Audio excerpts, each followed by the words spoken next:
Hey everybody, I'm Master Adam Grogin. And for those of you that don't know me, I'm an avid competitor and promoter, largely involved with the international competitive breaking world. I'm the Director of Operations for the World Breaking Association and the ISKA World Breaking Championships.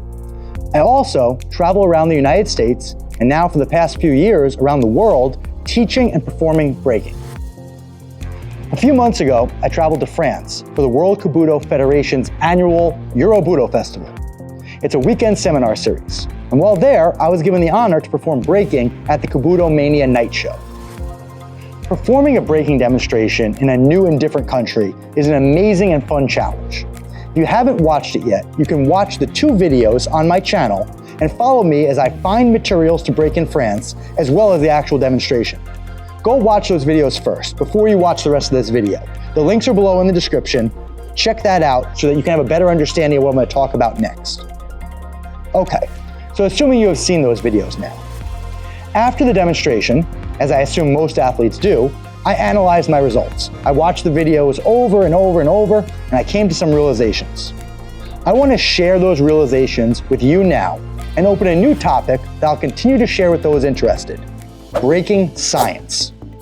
Now, I'm not a physicist or an engineer, but I've always had a mind for analyzing that sort of way. I, of course, would welcome your comments in the comments below. If you do specialize in physics or engineering or any of those things, tell me what I'm right about and what I'm wrong about with what I'm going to say in this video. I welcome your help. So let me help you get in my head. I'm doing a performance in France. I obviously want to do a good job, so I need to do impressive breaks. Of course, I'm aiming for 100% success, meaning that I break every piece of material, but I also want to be substantial enough that it's impressive. So I have a few factors to consider here. I need to put up enough material, of good quality material, that the break is impressive and respectable, but I don't want to put up too much that may be beyond my abilities. I need to find the perfect balance. Now, in the United States, that's, dare I say, easy.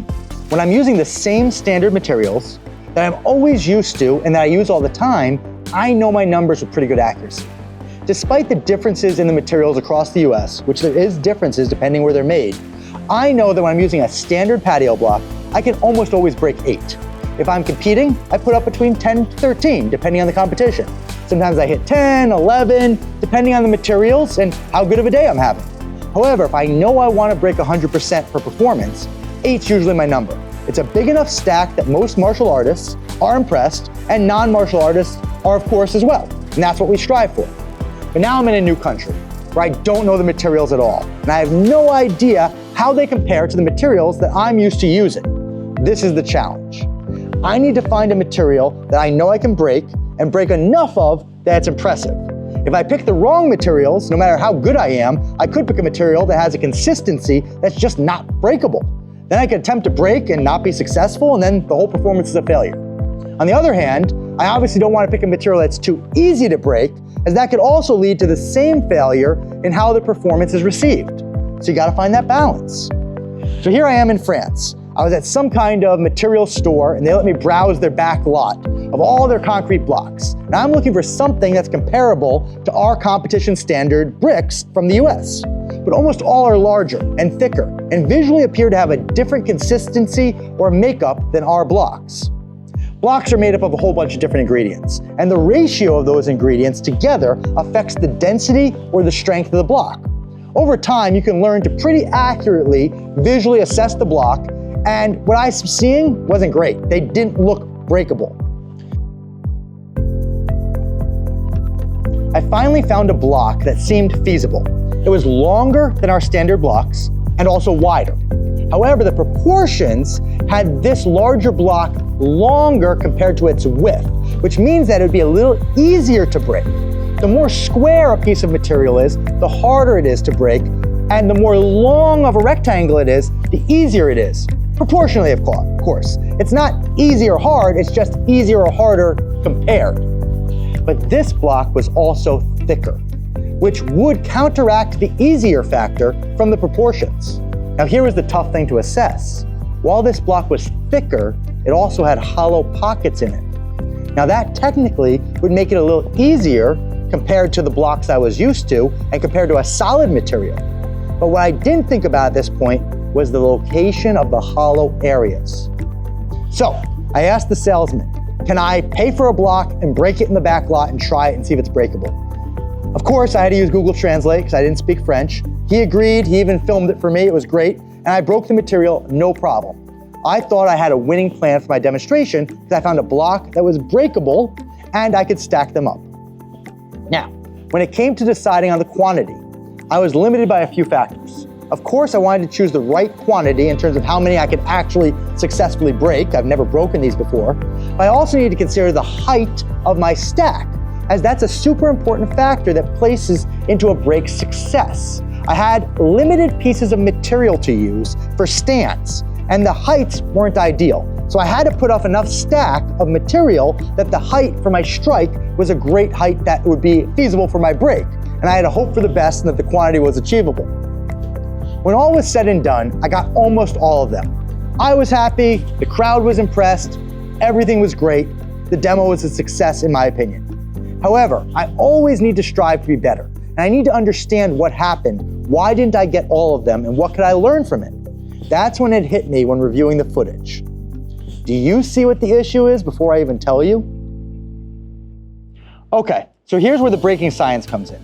In North America, we standardize our braking materials with a patio block that is 16 inches by 8 inches by 2 inches. We call them slabs, pavers, patio blocks, a lot of different names, the same thing. They're usually almost always called 2-inch patio, but most of the time they're 1 5/8 inches thick, not a full 2 inches thick. Occasionally you do find a full 2, be aware of that because it could affect your braking. So that's our standard block in the United States and North America. The block that I found in France was longer, it was wider, and it was thicker. All those factors would make it harder to break than my standard block. But I had these hollow pockets. So I'm thinking that's gonna work in my advantage and make it more comparable to my block. And the fact that it was not a 2-to-1 ratio. 2-to-1 ratio, the fact that this guy is twice as long as it is wide is kind of a factor to its rectangularness, where this guy was much longer than it was wide. I don't have the exact measurements, I didn't have a tape measure there, but it was not 2-to-1. It was longer and made that easier. Now here's what happened. When I did my test break in the back lot of the sales store, I broke one of these. And where I broke it, obviously, is the weak point.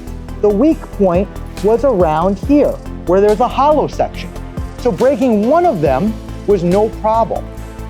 But here's what happens. The dead center point has the support structure in it. The dead center is not hollow. And when we aim for a block, we hit the dead center. I hit the dead center with enough force that it broke off-centered because that's the weakness of the block. However, when we do a big stack of blocks, we usually hit the center and it breaks down the center. Because that it could not break down the center when I did the big stack, you will see that the cracks kind of zigzagged through the pile, nothing being dead center, but the force was scattered. That is why I was not able to successfully break such a big stack. I may have had enough power and a good enough technique, but my power was diffused. It didn't go straight through, it kind of vectored and bounced through all those weaknesses as it went through the blocks. And you can see that by looking at this finished zoomed in picture of my break where nothing broke down the center, it was all on the hollow points. So my lesson here learned for myself is that these hollow points, while they do make this block a little easier than if it was solid concrete, it's gonna make a big stack harder to break because the energy can't transfer directly through. It's not gonna break directly on that strong center point. The energy is gonna go to the weakest point. It's not like breaking a solid patio block that will break in the center because there's no weak and strong points, it's all consistent. That is the lesson learned there. So I hope you enjoyed this video and it has you thinking. When you go to a competition, they give you the materials. Even though I'm in a different country, I don't have to select. I just take the materials given to me and I put up as much as my fellow competitors, if not more. I don't break them all, it doesn't matter. I have no idea what I'm hitting. But when doing performance, You really got to think about what's happening there. And I hope that now you're looking at some brakes differently online and looking at the material and how it's braking and thinking about the science behind it. I hope you enjoyed this. Please be sure to subscribe to this new channel that I'm running so you can watch more videos. I'll be posting all about braking science and the science and engineering and physics of braking. And be sure to check out my other great channels, all listed in the description below: the USBA, WBA, the Northeast Open, 518 Martial Arts, and Team Pilsung. And I'll catch you guys in the next video. Thank you.